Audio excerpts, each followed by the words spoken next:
All right, welcome back, everyone, to another episode of No Easy Answers, a Marxist podcast about politics, philosophy, and the human condition. I'm here with an esteemed friend, Daniel Tutt, and today we are discussing his latest work, Psychoanalysis and the Politics of the Family, The Crisis of Initiation. And, this is a book that, in full disclosure, I haven't made my way all the way through it, and I've been reading it off and on over the last, I would say, 6-8 months. Because when Daniel came out with this book, I thought it was a very interesting topic. I thought, surely I'll give it a read, but I did not realize the relevancy it would have towards my own life as well, because, I moved back home to live with my mom and take care of her and be back in Texas recently. And so as I've been encountering family dynamics once again, Daniel's book has been a companion that I didn't plan on and didn't foresee, but it's definitely provided some insights and ways of thinking around the family dynamics, the decline of the paternal function, the shape of the nuclear family. I want to get to asking you, Daniel, why you wrote this. What is the conversation you're trying to initiate with this work? As I feel like you're trying to bring about a larger conversation. But I guess I wanted to start this out by phrasing that I believe it was Freud that thought, I read this somewhere about how Freud thought, the first Copernican, the Copernican revolution was like man's first great sort of humbling, right? And then after that came the sort of Darwinian revelation that we were evolved from monkeys and that we weren't made in the image of God, and that was like a second great humbling of man. And then Freud considered his thought of that man was not even a master in his own house, that thoughts out of that man's thoughts were not even his own. They were germinated inside of the subconscious, and so man was not even the master of his own house, as the third great sort of humbling of man.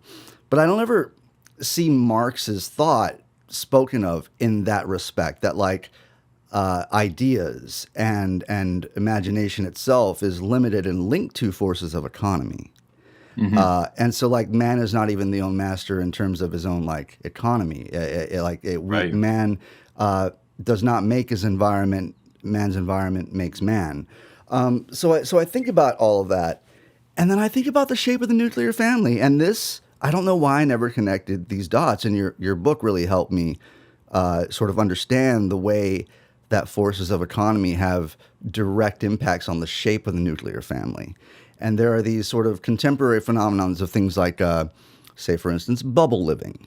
Say, for instance, polyamory. I had not perhaps thought of, and I'm not saying that your book posed this thought, but part of it was okay, so polyamory, is that a sort of reaction towards the cost of living, non-traditional forms of living to split the cost of living as a reaction to the force of economy is a changing of the shape, I think, of the nuclear family.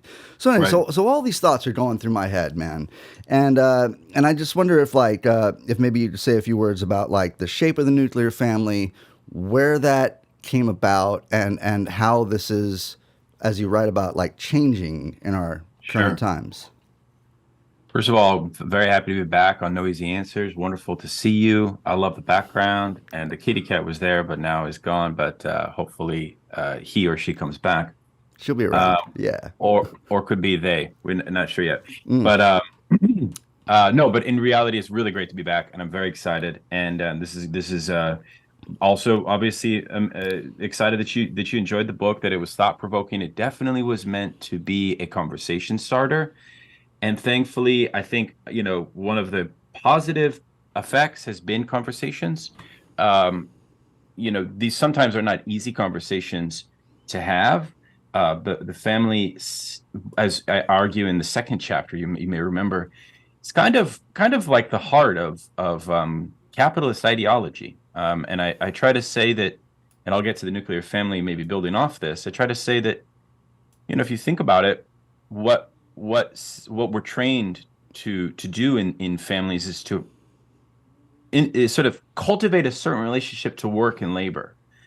And one of the historical origin points of the nuclear family is, of course, it's an invention largely of the modern age, of the industrial age. So about the 1830s up to the present, develops what is called the bourgeois. So after French Revolution, the bourgeois class becomes the predominant class, which sets all of the kind of values and ideals that are then forced onto people from different backgrounds. Here I'm speaking primarily in a European context, but I think it's somewhat fair to do so because we have inherited, for good and bad, that those structures of family primarily. Although we can talk about structures of family that are beyond kind of a Western centric model. But nonetheless, I'm going to be focusing in a European and Western focus just for clarification. And so one of the things we find is that the family is a training site for how to value work that is non-paid, right? Because every member of a family, whether you have a family that partakes in a small business, or whether you are just simply having to get by on a day-to-day basis of household chores, feeding, keeping up with the home, keeping up with the neighborhood, etc. One of the things that socialist feminists really focus on a lot is this notion of unpaid labor. And in fact, even in the 1970s, coming out of Italy, a lot of very interesting socialist feminist advocacy was called wages for housework. So trying to show through what's called social reproductive theory that the family is the kind of heart of social reproductive labor, which largely goes unpaid and goes unacknowledged. And so the middle class nuclear family has a prehistory in the bourgeois family. And that's interesting. When we say the bourgeois family, that means quite a lot. It's largely structure coming out of the Victorian age, so mid to late 19th century. And part of what's strangely liberatory about it is the idea implicit within the bourgeois family or middle class family, it's fair to call it a middle class family, is that there actually must be a kind of shelter from labor, a shelter from the demands of work. And that actually is sort of what the middle class family defines itself, and precisely what distinguishes the middle class family from a working class family is that leisure time, because in that leisure time, the cultivation of the members of the family can happen, right? They become more cultured, they learn a new language, they get more education, they become dignified. That's only afforded through leisure, but that leisure is actually concealed. And so it's an ideal which isn't really spoken of. And so as you see in my book, a big thing that I think that comes out of my book that more needs to be written about is the politics of leisure time for socialism. And I believe that the politics of leisure time is a radical form of politics. Yeah. And that, especially in America is a country which defines itself on labor and work, politics of leisure is quite a radical gesture. And what I try to show is that the middle class family, in an interesting way, was actually founded on an implicit demand of leisure. The problem with that implicit demand of leisure is that it was patriarchal. It was, for most of the time, according to the father's dictates, who gets leisure and who doesn't. Before certain laws were passed, even the middle class family, the father's authority would determine the fate of each family member, what they would do for their occupation, what they wouldn't do for their occupation. So there was a constrained individualism internal to the bourgeois middle class family that works itself out over the decades. And more rights are granted to individual family members, especially women. And one of the things that is very important to understand is that the proletarian family should be thought of in a qualitatively different form, obviously. And here I'm talking about the proletarian family as we encounter it in the late 19th century, which I talk about a bit in the book. And that is an interesting experience because what the family served, Marx defines the proletariat as reliant on the wage as well as propertyless, mostly propertyless. So you see the family emerges as one gift you could call it a gift, that the proletarians were able to muster together. If you can't have property and you're constantly working, your one moment of solace is the idea that you will have kin in the future and that you can love and care for them in this world, despite all of the horrors of this world and what they take away from you. So that in that sense, the family became radical in a certain way for the proletariat. Over time, the introduction of women into the labor force allowed for, a whole expansion, not only of women's rights, but a new conception of the family. And so you see the history of the family is, we don't have the time to get into it because I really focus more on the contemporary. Sure. But the history of the family is important to understand because by the time we get the family as we know it, which is the post-World War II consumer era version of the family, what we're getting is a kind of beaten up and tattered construct of the family, which itself had become marketized, had become commodified. The authority of the parents shifts entirely in such a way that it really becomes more about parenting as a kind of instrumentalized task. It doesn't become about parenting as a kind of something that is more rooted in a sense of religion or natural law or kind of sacred duty. In fact, parenting becomes cheapened in some ways. And there's many dynamics that foment that. So one of the big kind of things that I talk about is that we're witnessing a collapse of the promises and the ideals that went into the middle-class nuclear family. It's no longer guaranteed by the state, as it was in the Second World War period in what's called the Fordist era. And so this actually is, we can talk about this as well, this is actually something that's very pertinent for our generation in particular. And when I say our generation, I mean folks that have gone into the workforce in a post-2008 neoliberal disciplinary society in which wages continue to diminish, labor protections continue to diminish, and people are working 2-3 jobs, et cetera, et cetera. So when we talk about the family, in some sense, we're kind of talking about old models. We got to talk about history, right? We got to sort of look at what's gone down, and not to mention the fact that you also have distinct types of the family that can be quite, I would say, revolutionary. And even when we talk about the Black family, I get into in the conclusion of the book, there's some quite powerful insights that proletarian families have given to the left that's worth studying and worth understanding. So. Yeah, there's a lot there, man, and all this is fascinating to me. I guess I want to touch on the, just to start here and kind of unpack a lot of this, man. Christopher Lasch is a writer who I've heard you speak quite a lot about, and he has this book and called Haven in a Heartless World. And I think, that saying has sort of, I haven't gone back and read some Christopher Lasch at this point, but like the Haven in a Heartless World thing as it pertains to like the family being a shelter from labor, like family being the one place where I suppose an individual in today's capitalist society is valued for something other than their labor,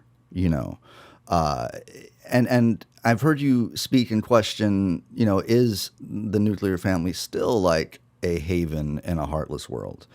And the notion of like a radical family, like that a family is radical, like a gift to the proletariat, like despite all that's gone on, you've somehow managed to scrape together and have this one gift of a nuclear family. Like on the one hand, I just wonder if you could speak to like the tension between like, the sort of call to abolish the nuclear family, in some of the works of Marx and Engels, right? Versus like how the family is radical. Like maybe you could speak to like the way the image of the bourgeois family anchors the bourgeoisie in a way, because it kind of I don't know, maybe you just speak to like how it anchors it and the bourgeois family and maybe the tension between the call to abolish the family versus like how it's radical.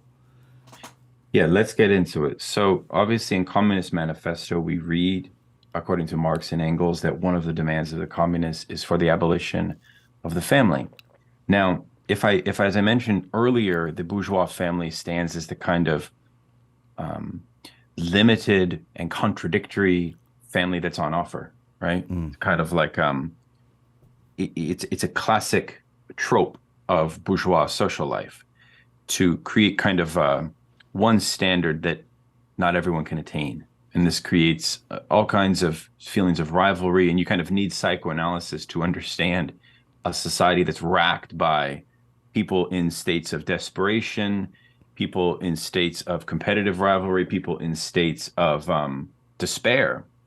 Um, so, in that sense, yes, it's this is a delicate debate which I've had the honor of having with contemporary family abolitionists on the left, who I respect a lot. It's not to say that it's one answer. It's not to say that uh, Marxists must insist on a total abolition of all of the kind of remnants of what we mean by the family. No, in fact, I would argue that dialectically speaking, what Marx and Engels are talking about when they say abolition of the family is a kind of incorporation of aspects of the ideal that the proletariat made out of the bourgeois family. And Eli Zaretsky is a great historian on this that I work with in my book a lot. And one of the things that he shows is that we wouldn't really have the category of what we now today call personal experience. This idea of personal experience, which obviously we throw around in a very general sense all the time. But that actually came from the proletarian family's experience with a particular form of leisure that the family allowed. See, because working conditions were so bad for the working class in Europe at a certain time that, the only, when you say haven in a heartless world, it's even more basic than that. It was sort of like the family is the only site where something meaningful can take place for you, right? If you truly are a kind of proletarianized person, which is why most people I know anecdotally, they come from working class backgrounds, and we see this confirmed in working class studies all the time. So they have a much more passionate attachment to family bonds than do middle class people. That's not to fetishize them or to say that they're overly moralistic or that they're nostalgic. It's just a concrete material fact based on the bonds of necessity that emerge through real struggle. That's all that means. It's not anything more than that. It's not some romantic thing about the working classes is better than middle class. I'm not trying to foment a class hatred. I'm trying to foment a more rational literacy about class experience. And so when you go back to this notion of personal experience being born from the family, as Zaretsky says, what he basically means is that when you have more leisure, right? Communism is free time. That's a motto that Marx spoke about a lot. I mean, the later Marx also spoke about the necessity, because the Communist Manifesto is written at a time of a great revolutionary upheaval, but there's other points in Marx's life where the class struggle is more muted, it's more convoluted, it's more complex. And he would say, well, the priority is to increase the well-being, the livelihood, the possibility for the proletariat to fight. And in order to do that, they need time to think, they need time to value themselves and their loved ones. So all of that's not against socialist principles, to say that, in my view, if that makes sense to you, right? Right. So my position would be that abolition remains a kind of horizon which doesn't make sense unless we bring into the conversation a language about class. And that's one of the things I try to do in our day and age. And one of the things you'll probably notice, and I know, Jules, based on your affiliations and your work, you're interested in working class experience. I am as well. And I feel that that's a conversation that the left is just starting to have. It often feels that way to me. We're not like, this is, if you were to do a kind of radar of class consciousness, I think things are pretty low, right? So my position is that there is a kind of new, and I have a new article coming out on this, where I do a lot of empirical studies about this kind of chasm that's emerging. Because one of the things we're seeing, for example, that I talk about in the conclusion is called the rise of assertive marriage. People now marry predominantly from class backgrounds that they are born into. That's who they marry. That wasn't true in the Fordist period, right? We also see a very new dynamic whereby divorce happens way more frequently by a large swath for working class people than it does for middle class people. So there's a lot of new trends that are class based, and that the family then produces a kind of experiential, we can say something about that. So one of the things we're also seeing, by the way, is that a lot of young working, like millennial age working class people, if you read Jennifer Silva's book, for example, she shows that the values that working class people have about the family tend to be pro-family, not necessarily in some religious way, but rather they wouldn't see their life as complete unless they were able to have a family, right? So as socialists, I think it's important that we take that with sober eyes and we say, what actually are the consequences of those realities? Of the fact that the economic and social conditions are so dire that people are facing these obstacles. How does that actually militate people? Or how does it not militate people into the left, right? If just under half of Americans don't really go to college, and within that cohort of people, they express these sentiments about family, right? And we on the left aren't speaking to those lived experiences, that to me is a major problem of the left, right? It not only because of the question of suffering, but because of the practical question of how we're going to work and organize with that population. Right. Yeah, when I think of so the thought process on like the nuclear family and the way that it was kind of a construction of the Fordist era, and the ways that, I mean, it seems like middle class families are constantly at odds and struggling to sort of live up and live into the image of the bourgeois family. I think of, I don't know, as I was reading your stuff, I started to think of like, I don't know, almost like the print that are on the inside of the walls of Abercrombie and Fitch stores, of these like all American bros that are like tossing a football around in a very sort of almost like Hemingway-esque sort of imagery, and even their slogan of like casual luxury, and that store came to mind in such a way because like their products were sold on this image of like, you could be like these people, like only beautiful people behind the counter sort of thing. Like it was an awful store, right? So anyway, so I'm thinking of this image of the bourgeois family and always living up and into it, and the working class family always knowing that like these things aren't a given. These things are more difficult to achieve than a child can understand when faced with these sort of precarities that one faces as part of the working class, right? So that tension in keeping up with the bourgeois family is also like compounded by the difficulties of the working class family contending with like just economic forces, I think, and so absolutely. So like as I'm sitting here at home and reacquainting myself with the dynamics of having my mother and father in the same house, right? And during this time, like, so I move home. My sister's been living at home for like 10 years, and my stepbrother at this point also like starts having some problems with his wife, and he ends up moving back home. So this has been like almost like a Royal Tenenbaum sort of moment for me. It's like once, that movie when Alec Baldwin narrates about how all of her children were under the same roof once again. Like that has happened here. And it's been a really wonderful thing to live through at almost 40 years old, to have almost like a second childhood with my siblings.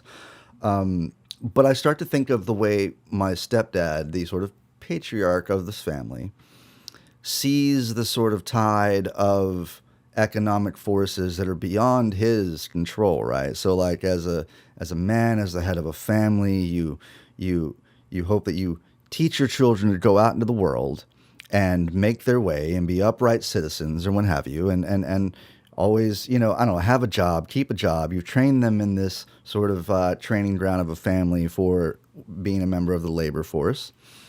And then the sort of erosion of economic forces sends your kids back onto your own island, right? Sends your kids back.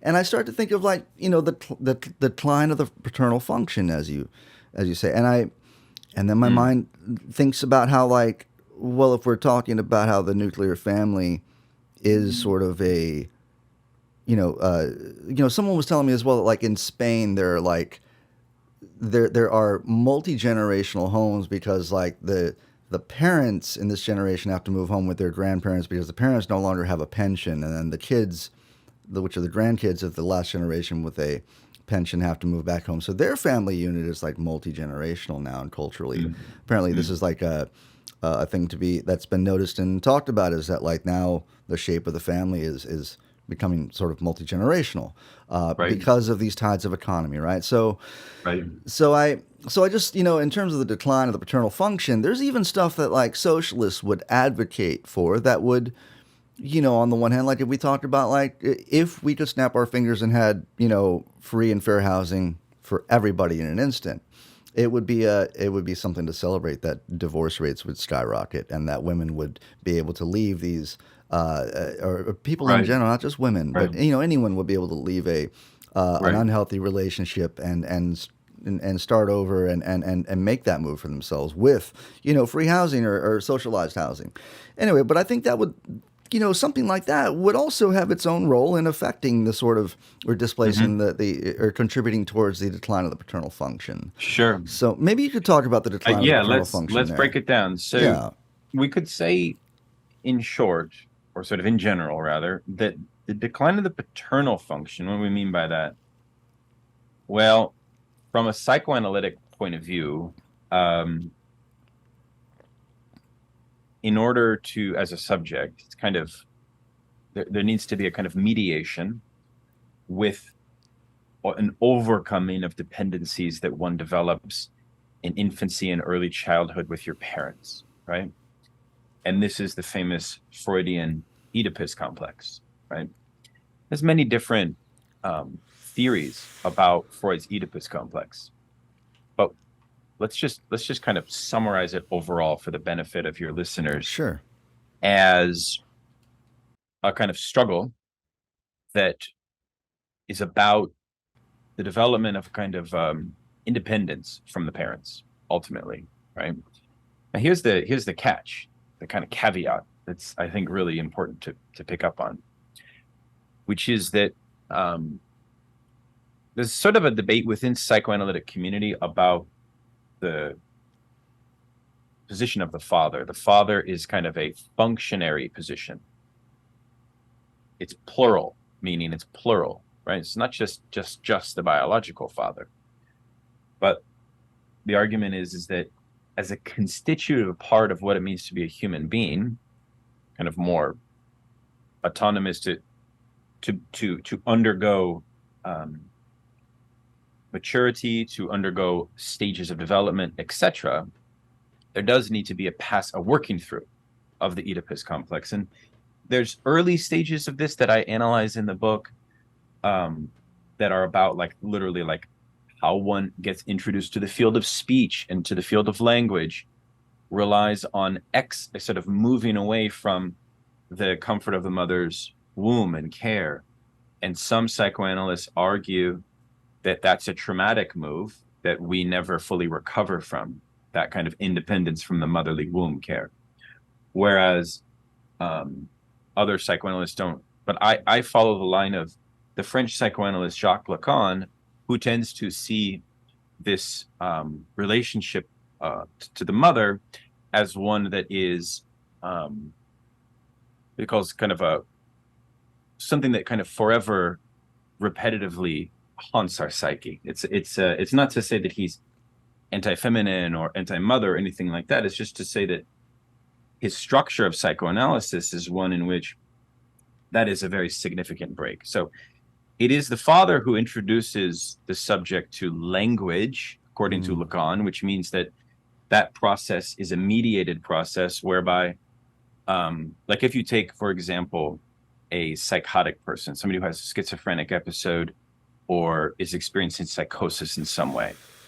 For Lacan, the most consistent reason as to how psychosis develops is a defective paternal function, is a defective relationship to the father function. Again, not just the biological father function, because Lacan argues that in the modern world, the father function is already fragmented and plural.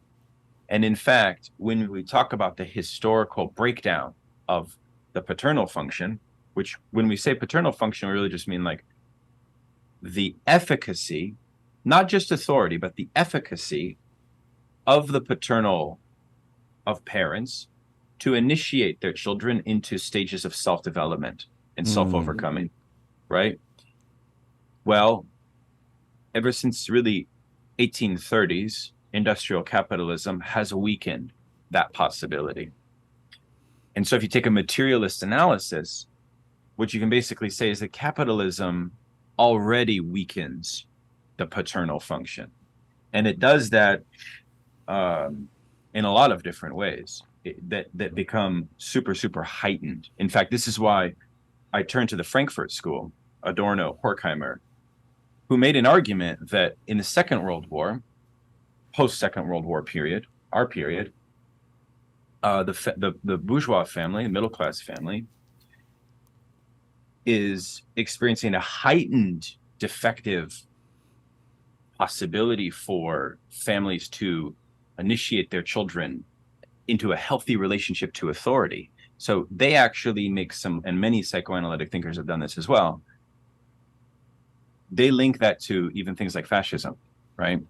So that when the father's role within the household is a brutal dictatorial role, well, that's actually not, that actually points to a symptom of a decline of a healthy paternal function. That's not like the norm, right? To assume that would be the norm well, then if you assume that, then you could say, well, now let's definitely abolish the family if that's the norm. If the norm of the bourgeois middle-class family is for the father to be a dictator, then I'm all for abolishing it. Sure, right. But I don't think that's really the norm. I think that's actually pointing to a symptomatic sign of a decline elsewhere, right?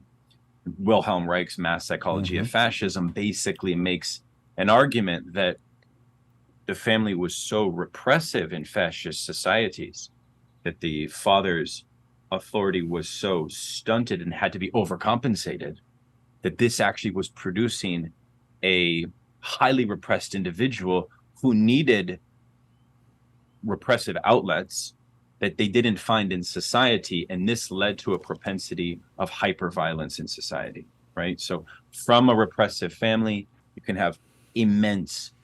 Now, the kind of social violence that we experience today with mass shooters and things of this nature points to something different than that. It doesn't point to a dictatorial father. Our problem with the father today is not that they are little tyrants. That's not quite the problem with the fathers.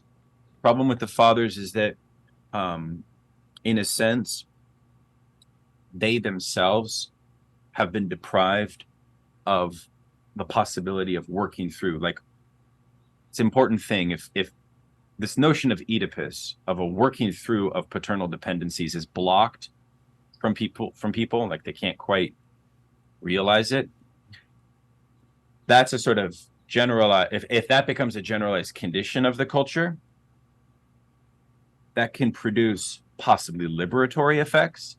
Or what do I mean by that? It can produce more horizontal relations. It can produce the notion of chosen family.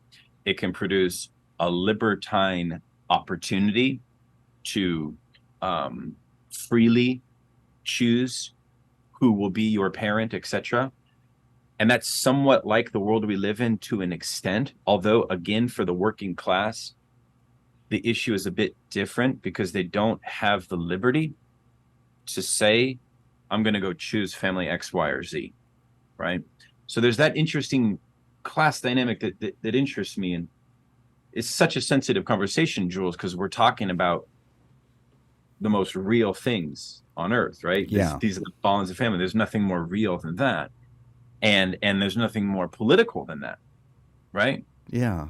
So it's super. This is why I'm drawn to the topic. It's like, to me, it's like no BS. It's like, this is the heart of so much. I You feel know what like, I'm saying? yeah, like, I mean, I feel like in reading your book, I was struck more than once of like, how have I kind of glossed over this aspect of this topic of such importance?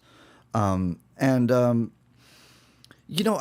because I feel like there's a space for this in this conversation, I'll bring this up. And I haven't brought this up on the show before. And it's something that I feel like is a very sensitive thing in that, like, and I guess this line of thought, I've started to refer to it when I've thought of it internally. Like, I've referred to it as sort of the unburdening of men, because it's not like a men's rights thing, not like a in any way posturing men and as a victim or what have you. But there is a certain amount of like unique male suffering that masculinity takes on in the world that does not really have care or attention towards an outlet for that or a healthy way of resolving that.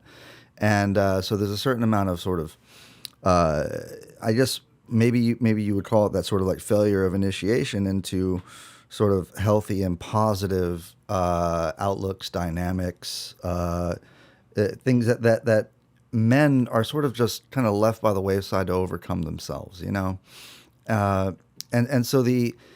so it's a sensitive conversation, and it's something that I've struggled to even bring up at times Right. because how do you do that without sounding like a red-pilled sort of men's right advocate or something? Well, that's actually why Freud said that the child is the father of the man.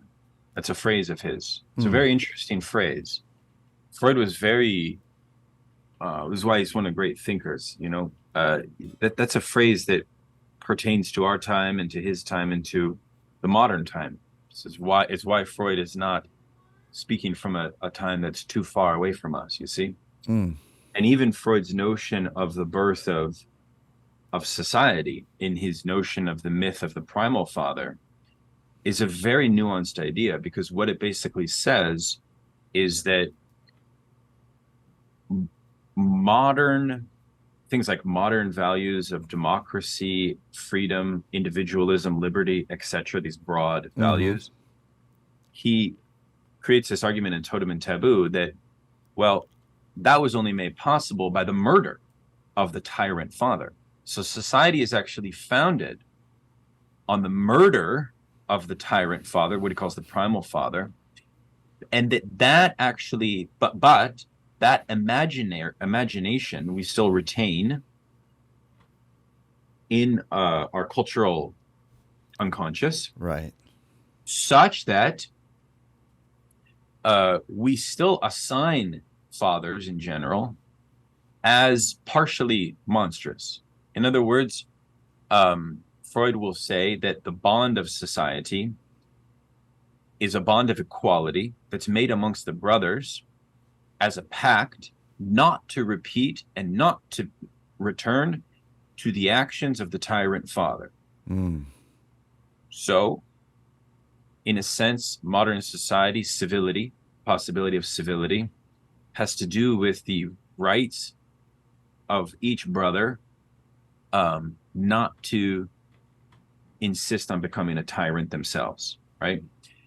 It's a very interesting basic idea of what Freud means by politics, and many people there's a lot to say about that. But one of the insights there is that if there is a kind of historical imprint of this struggle with patriarchy that we're constantly having, one of the things I say about our time that I get from the French philosopher Alain Badiou is a really interesting idea, where he says that the struggle for initiation into settling this rivalrous basis of overcoming the Oedipus complex usually happens based on the envy of the father back to the son in today's time. And part of the reason that that happens has to do with the fact that as a culture, we tend to fetishize youth, and that the virility of youth becomes the kind of high ideal. And so the struggle between fathers and sons is a big interest of mine, not only because of biographical reasons, having dealt with father who is a kind of, I don't know, exemplary, almost mythical case of a classical father. My father is very classical in his authoritarian basis. I'm not going to get into too much of the details, but nonetheless, being able to theorize that, right, and being able to undergo my own psychoanalytic process, therapy, has been liberating, right? Because one of the feelings that I've had in my life as a 42-year-old man is that our culture now doesn't have clear delineation points for what it means to be an adult. Now, that's not to say that I'm interested in fetishizing tradition or adulthood or anything like that. It's rather to say, how do we get at this dynamic, which is real, which I think is empirically happening, and look at it from another lens, especially for me, looking at it from the perspective of socialism and Marxism. So I'm going into the weeds of stuff that often people associate with conservatives and traditionalism. But I'm actually coming out the other side and I'm saying, no, I don't embrace conservatism. I don't embrace traditionalism, but I recognize social processes that are happening that these people are not giving good prescriptions to. So what can we on the left give? Can we give better prescriptions to these crises? If A, and then B, can we analyze them better than the right does? And my contention is that we do and we can. Yeah. Yeah, man. Wow. So, all that being said, man, in terms of, I will say that I abolished my dad. And I feel like that was a real demarcation in my development towards adulthood. And I feel like, think about, if we think about a long timeline over a lifespan with, say, something like religion and Christianity, like it's a very, you think of, referring to God as the father and stuff, the family dynamic over a long timeline, you don't escape like the rules and the guidelines dictated to you by your religious father. Like you never escape that dynamic. It's an extended sort of childhood under the father for as long as you're a part of that religion.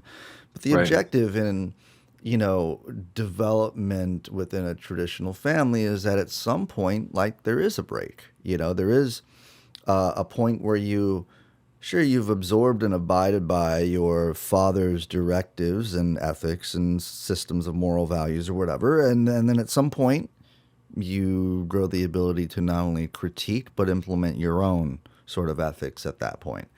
And so that break with the family and that sort of envy, I mean, you're talking about like the envy between fathers and sons being kind of the, I guess, the symbol of that change of dynamic. And I mean, in Texas, it's real simple. You just come home with a gun that's bigger than your father's, And it's this is actually why psychoanalysis should be understood in its relationship to the military and to the army, and to war. And that may sound weird for me to say that, but let me explain. Yeah. Well, one of the things that psychoanalysis teaches is that if the Oedipal rivalry with the father is real, which I think it is, violence is not going to solve it. Yeah. And in fact, what you need is a more refined, emotional, affective set of tactics to win as a son. So if the Oedipus complex is real, and I tell this to people like my brother all the time, you're not going to win just by killing the bastard, because psychically you're not free. Psychically you're still dependent. Psychically you still have a dependence. Right. The question is, how does one overcome the dependence? Yeah. And in order to do that, you sort of benefit from psychoanalysis, because what psychoanalysis shows is that the father is a stand-in function. It could be any father. You could be an orphan, and it could be a father that's been imposed upon you by pure chance, right? Mm-hmm. We don't always need to think about it in quasi-Christian natural law terms, right? So psychoanalysis, when you undergo psychoanalysis, you'll kind of discover that it's about a more thorough abolition, a more thorough working through to develop strange and perverse attachments that you've had. I mean, a classic case is when you have a subject who has a violent affect to their father, that's an indication dialectically that they also have a perverse love attachment as well. Not sexual, not necessarily sexual, because one of Freud's big insights, he's a great dialectical thinker, as he said, ambivalence defines the relationship to the father. Ambivalence meaning that love and hate are a dialectic of opposites, right? So that attachment is an ambivalent attachment. How do you work through ambivalence? You don't work through ambivalence just with one affect. You got to bring more resources to bear. So that's actually what I mean by maturity. I don't mean maturity as some marketing slogan, right? I mean maturity as a more complex version of working through, which can take a lifetime. I mean, the downside is if you do have a monstrous father, it's going to take you more time to work through those dynamics that he has traumatically imposed on you, right? It's going to take more time, but that's the labor that has to be done. I think one of the challenges is for folks that say, I don't need to do that labor.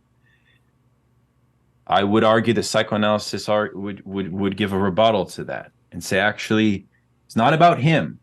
It's about you and you needing to passageway through that chasm that he has imposed on you, right? It's not about him. You're not doing the work for him. You're doing the work for you, but you got to passageway through these intricate, because we're talking about the unconscious.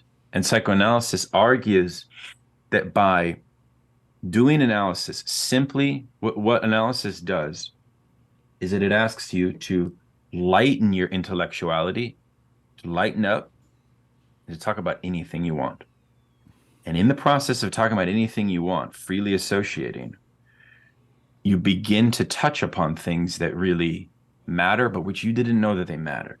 And then your therapist is going to push you more in those areas. So you're having a kind of awareness of your unconscious in the process, right? So, but to avoid all of that, especially for folks like you and like me that need to face that, I think is not something I would advise. I wouldn't advise that. I don't want to be a cheerleader for psychoanalysis here, but I think there's other forms of therapy that one can do, right? I wouldn't recommend cognitive behavioral therapy, which is the corporate standard version of therapy. I think is highly problematic. Like gaslighting yourself kind of thing, or it's like reframing things like things happen for you, things don't happen to you. Oh yeah, that kind of bullshit. Yeah, there's many aspects of cognitive behavioral therapy that bother me. I mean, I think part of it's too short. It's highly instrumentalized. It's about performance.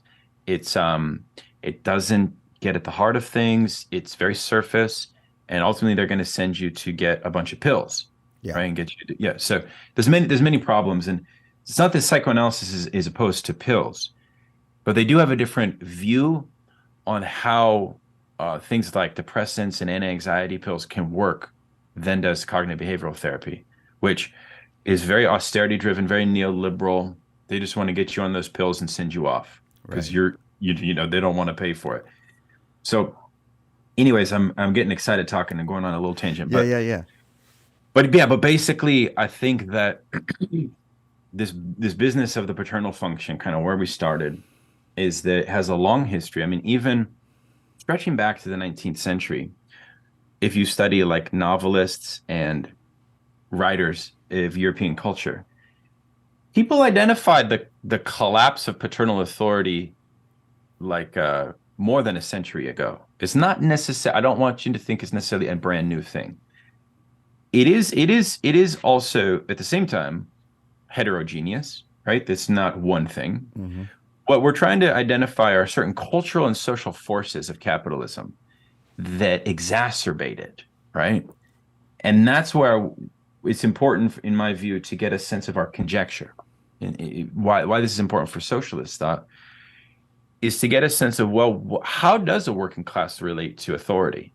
And what is the relationship between the family as a unit and how it indoctrinates us into viewing the world, viewing society, etc. I mean, I was raised in an ultra conservative household. If I wouldn't have rebelled against that, I'd probably be, a kind of Jordan Peterson fan or worse, Yeah. probably worse, So I've been rebelling against these tendencies my whole life, right? It's just a question of like, how do you succeed? It's almost like psychoanalysis ups the ante of the rebellion. That's why it's radical. You see, it's a radical art form or practice of a more thorough kind of liberation of the self. Right. I would characterize it that way. I think that we could. I could definitely talk to you for a whole other podcast episode that would be a multi-part thing dealing with the question that I have heard you asked. I think on Jouissance Vampires on your own podcast, like, how does one kill the father adequately? Is like a question that when I listened to your podcast and heard you, I forget which guest you asked that, but when I heard you ask that question, I actually had to pause and like think about that for a second, as I had never quite, and adequately is doing a lot of work in that query, Right. But instead of like stewing on that specific question, I think it was what I found really interesting in reading your stuff also was about how you make the case that like super egoically the society and institutions have taken on not a sort of patriarchal dynamic, but like the dynamic of like an abusive mother or something to that Well, end? yeah. Okay. So this is something we should talk about. I think that on the left, words matter and discourse matters a lot. How we present ourselves and etiquette and etc. Therefore, I would never agree with a framework, even if it has a smidgen of kind of analytic truth or empirical truth to it. I wouldn't frame it that way. I actually try to show that some theorists, even like Slavoj Žižek, they're sort of willing to sort of put the onus on the mother. That, like, in other words, the argument goes like this: with the decline of the efficacy of the paternal function, what we have emerged is an all castrating mother. In other words, if the Oedipus process is not able to be overcome by the children, as they age, a recurring experience that they will have is a sense of ultra persecution and a sense that they are being swallowed whole, right? Or a sense of castration, which of course Freud tells us comes from the early anxiety we had as babies, especially males, that our penis will be chopped off, Right. which is a common and recurring fear and anxiety. So some commentators on culture, from Lasch to Zizek and others, have not been shy in basically saying, yeah, the new structure of the family actually has a pernicious mother more so than the pernicious father. If anything, the father's authority is a kind of self-conscious weakness, right? Like, you could think about this movie, what's it called? Project X, where the son throws a massive party when the parents go out of town. Is that what it's called? Okay. Project X? I'm not even sure. Yeah. Have you seen that movie? I've not. No. Project X. Let's see. Yeah, Project X. It came out actually in 2012. It's a comedy. Yeah. It's a very interesting film. It points to this precise dynamic where he's a nerdy kid. He has no friends, very few. He's made fun of in high school. Parents leave. They live in a mansion, whatever, suburbs. And dad says, do not throw a party. If you do, you're going to be in big trouble. And mom reaffirms it, etc. Parents leave. He throws a massive party. Everybody comes, and he's like the new popular guy after doing this. And the house is absolutely destroyed. And upon returning to the house, the father expresses envy to the kid, like, I didn't think you had it in you. I slightly envy you for breaking my Yeah. dictate. So it's kind of a funny example, but it points to this dynamic. So anyway, but let's take a deeper look at this issue of the superego. So basically, one argument that a lot of authors of psychoanalysis and Marxism will make is they'll say that the superego, as Freud encountered it in his time, was much more stable. It was much more based on the father's authority, even though I said capitalism has this propensity to erode the father's authority. In Freud's time, people say that the superego was still largely a patriarchal one, and that it was a kind of a sense in which people related to the ideals of society, the ideals that emanated from their elders. They could be passed on. There was a sense of respect, etc., etc. There was a sense in which these ideals had a clear line of transmission, right? Whereas in consumer capitalist society, a lot of folks say that this super egoic structure has been weakened. And this is what I refer to as the socialized version of the superego, where basically there's no sense of authority being embodied in one individual. Rather, it's a kind of acephalic authority that's not centralized. It's a generalized, almost paranoid. I mean, it's no surprise that one of the main genres of postmodern literature is paranoia. It's no surprise also that Deleuze and Guattari called capitalism schizophrenic, right? Right. It's a changing dynamic in authority. That's all I'm trying to point out. Sure. That's not the fault of the mother, but I think it does point to a shift that is real, that is experienced consistently in a shift in a form of authority within the family. But the real fact is that the parents of families now are both stripped from the transmission of ideals. This is like a whole crisis that people have been writing about for decades, right? And that is through the imposition of different marketizing logics onto the family. Not only the fact that the family is taken away from free time and leisure, but from the fact that all of the kind of work that is required to raise kids, so little of that comes from the original position or ingenuity of the parents, that the parents actually become marginal to the children in the process. Yeah. In other words, it's very difficult for parents and children to develop positive and constructive ideals towards one another, in some sense. That's a result of the fact that the collapse of the welfare state as well, right? The collapse of the welfare state means that what it means to, it's not only the working class that's living with their parents late in age, it's also middle class too. Yeah. These pressures are so immense. That's why.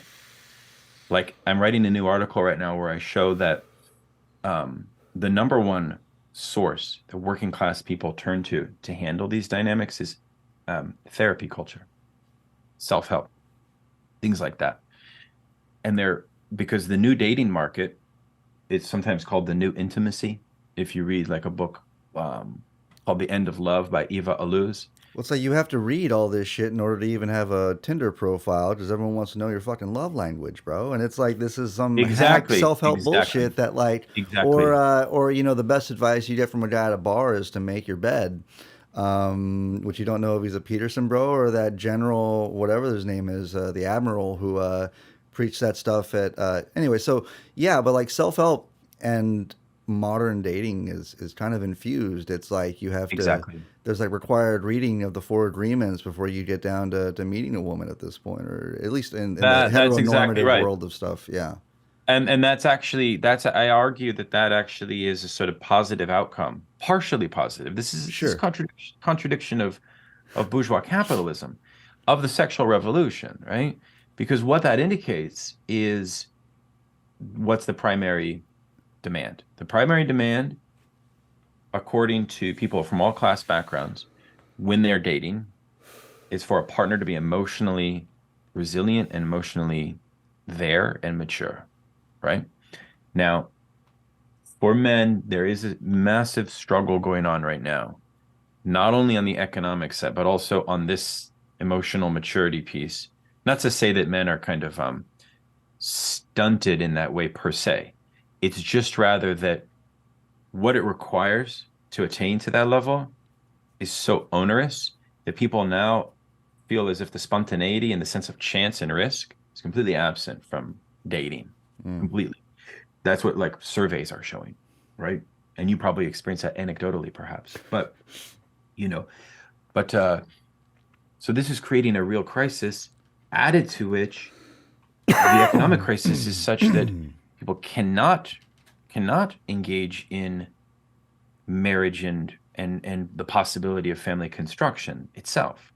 So it's a multi-layered crisis we're dealing with, and I don't know how to make the self-help piece other than to say that aspects of it need to be embraced, whereas these marketized, instrumentalized aspects need to be rejected, right? But because for me, like all the books that I read, from literature to poetry to even to philosophy, it's like 600 times better than all the self-help, because it's like it's that plus an infinite degree more, right?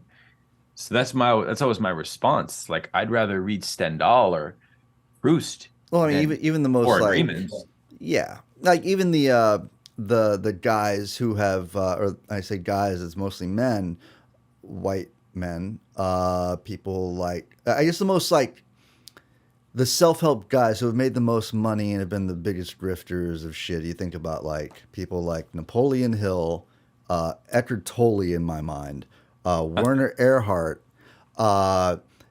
These are all people who have either co-opted and appropriated and renamed the jargon that goes along with like Buddhism or Stoicism. Even someone like Werner Erhard took and kind of spun Heidegger into some like into some Eastern Buddhism and stuff like that. That ends up being this, ends up being something called landmark education now. Ends up being large group awareness trainings, and shit like that. So even the self-help guys are actually rooted in some philosophy, and they're just marketing it in like a sort of panacea sort of way. Absolutely. But I think about like when you talk about the, one thing that kind of, I know it may seem kind of a field, but like, when you say that like these forces are, I mean, I believe that the sort of like dissatisfaction and the utter failures of liberalism, whether it's like the collapse of the welfare state, or whether it's the every 10 years having a financial crisis, which is driven even towards mutating the shape of the nuclear family. Like there are people on Twitter that are fucking monarchists, man. There are people that I've found that are anti-natalists. And these sort of, it's not just that they're reactionary positions, but I think that these forces are so heavy and so beyond any one individual that individuals without adequate sort of class consciousness are reaching for items, like in the case of the monarchists, right? Like it's 2023 and you're reaching for, kind of like Joseph de Maistre as a guiding sort of thing. It's wild to me. But it's like the discontents of liberalism and the failures of liberalism have spawned not only these mutations of the nuclear family, but these ultra reactionary positions that are like, and in the case of like antinatalism, these are also direct effects on the shape of the nuclear family, as in like these people wish to discontinue that completely in the face of climate change, perhaps in the face of, I don't know, like increasing personal privilege and liberty or something. I don't, anyway, so all this being said, man, and going back to the super egoic forces of like the overbearing mother, I suppose. I mean, I don't know how to phrase it. I just mean to say that like, I hope that out of this conversation, more people start to take a look and notice the effects of economic forces on things like the shape of the nuclear family, the political outlooks one holds, and one's way of like, I don't know, like how does if one adopts a position of antinatalism, surely like one questions where that position came from, but I don't know that that person looks and says like that's because of economy, you know. Yeah, no, this is, I think that oftentimes the ideology of the family today we encounter on both the right and the left is changed a lot. And it's changed in interesting ways. One of the things I try to argue is that, in a sense, the imagination of the family that we all share alike is what I call the proletarianized family, Mm. right? What I mean by that is that it's a paradox, actually. Uh, in the field of ideology, in like the field of like rhetorical political speech, no one is permitted to make a real strong defense for the old bourgeois values I talked about at the beginning of our interview, which are kind of like, oh, well, the family should get a break. The family should be this receptacle of leisure. No one's making that argument, right? Right. What right? Yeah. Even my best example of this was the Fox News host. I forget her name. She argued against the student loan cancellation. She argued that my mother, her mother, worked till she was in her 70s to put me through college. And then by extension, the argument goes, all mothers should be forced into a similar position if they must, right? Right. That's a extraordinarily perverse form of particularism that conservatives a few decades ago probably wouldn't argue at all. It's a sign of the deterioration that neoliberalism has done to politics writ large, because even the left, hardly anybody on the left would be like a champion for the working class family as such. So I'm not arguing that we necessarily center the working class family's needs as the locus of socialist demands. I think actually we should leave that up to the working class more generally. If they choose to engage in that social reproductive activity, that's fine.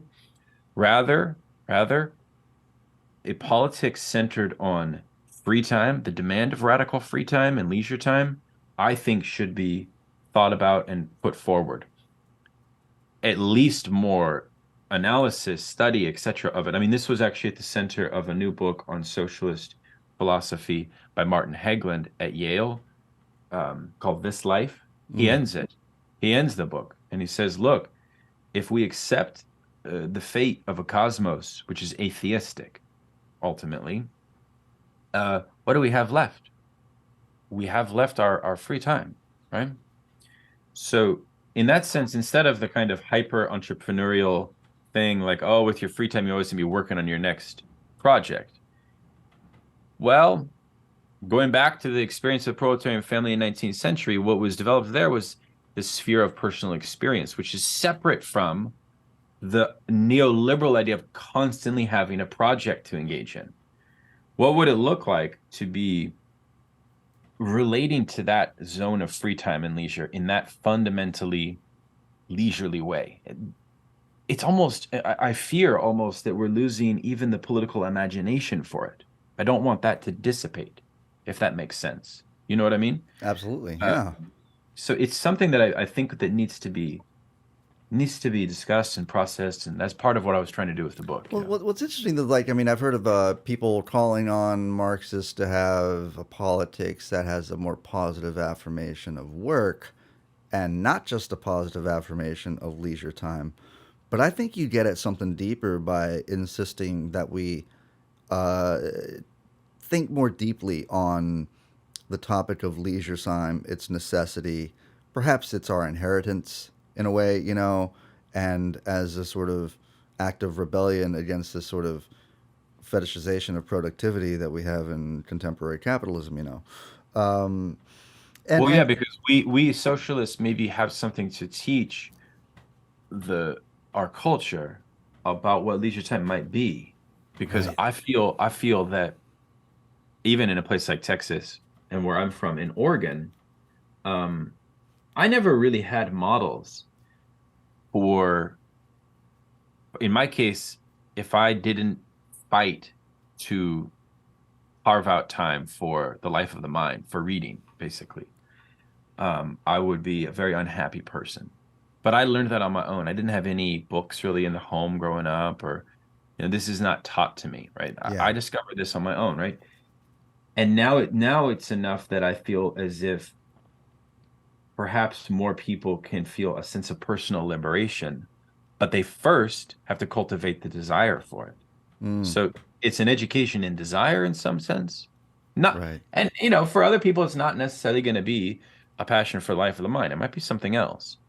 But how do you decouple that from the other dynamic, which I talk about in my chapter on liberalism, of what I call the algerism disease. I don't call it disease, but I think it is a disease.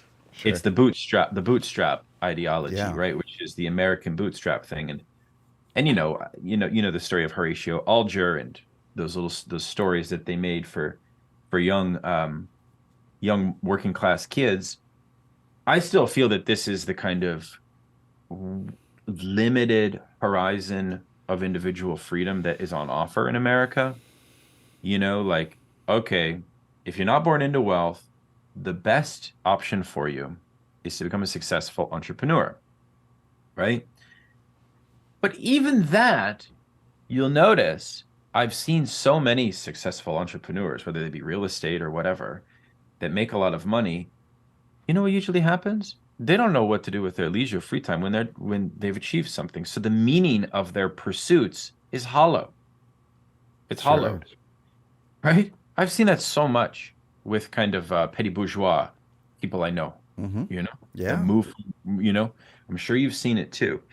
It's like you got this huge McMansion, you got a couple boats, but it's not clear what you are after. What are you trying to attain, right?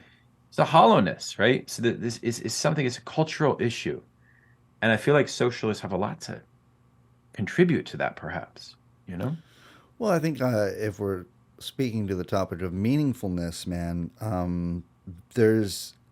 know that I went through my own sort of existential reopening of the question towards meaningfulness in my own life, and it largely drove me. What's what drove me to move back to Texas, and concerning the topic of meaningfulness, man, this is family turned out to be the most meaningful thing, and so I think that, like, if those guys who have the boats and the house and the hollowness that comes with that sort of lifestyle, perhaps never properly received a sort of education and desire, as you mentioned. Yeah, I feel that's possible. I mean, I think there's a lot of intersecting variables, of course, and contexts that matter quite a lot. Yeah, absolutely. But still, but it also speaks to, like, the non-uniformity of the superego that you mentioned in your book as well, about how it's very individualized. Depending on what type of father that haunts your inner thoughts, you probably have different outlooks and different sort of self-constructed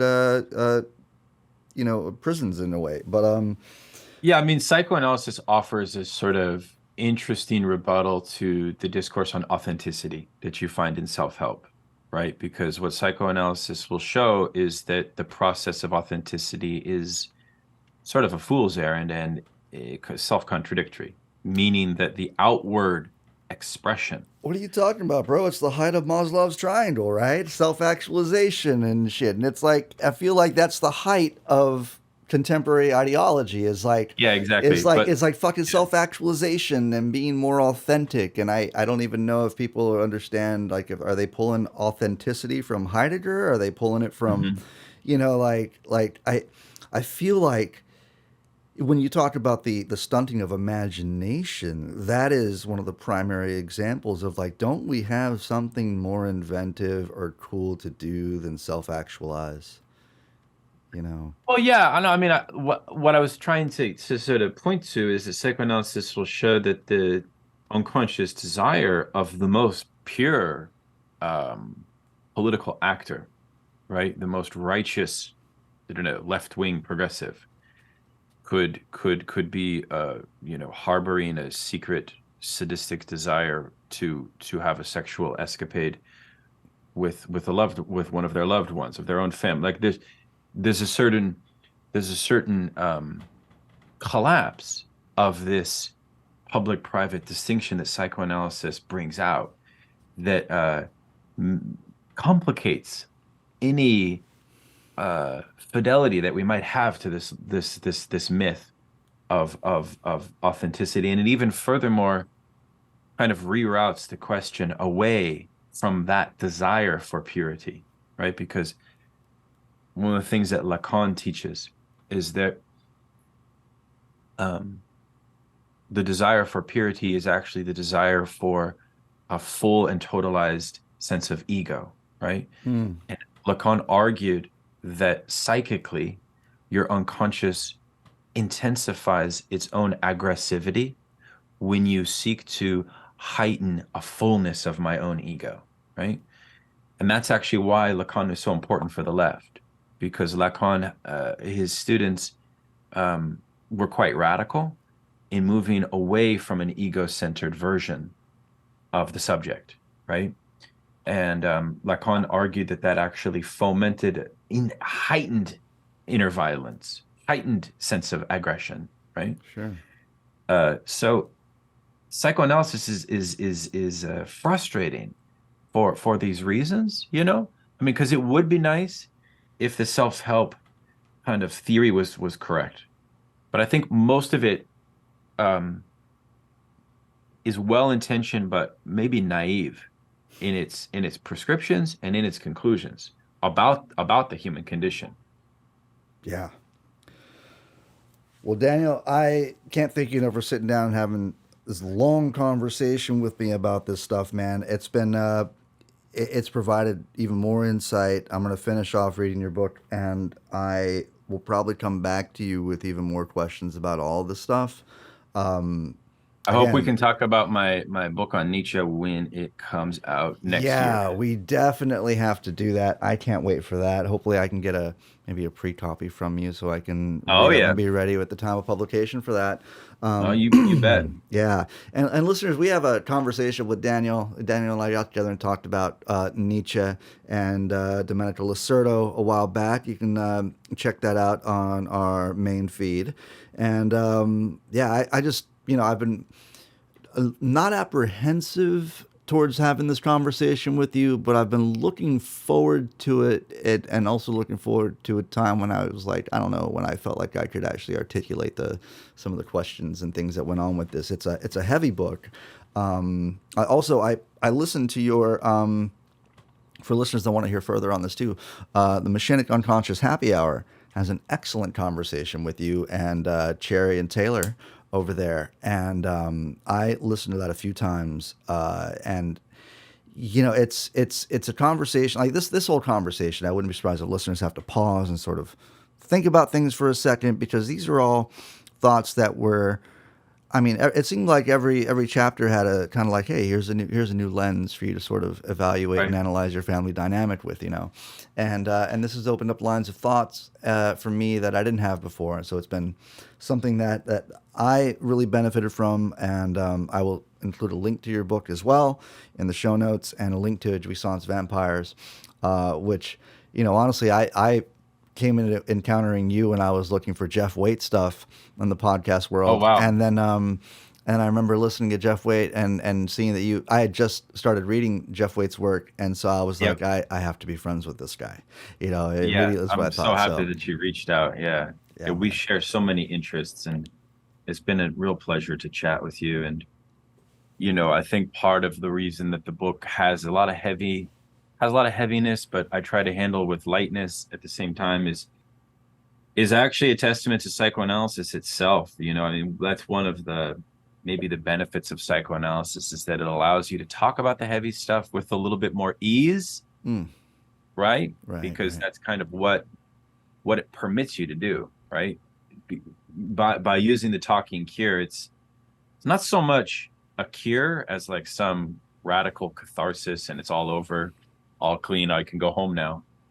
No, it's a kind of constant work, but it sort of gradually brings you to a better place, you know. Yeah. It's pretty modest. Not magic, you know. It's a sort of it's rigorous, you know. Yeah. So perhaps that's where that might come from. But anyways, man, it's been a real pleasure. Yeah, man. You too, Daniel.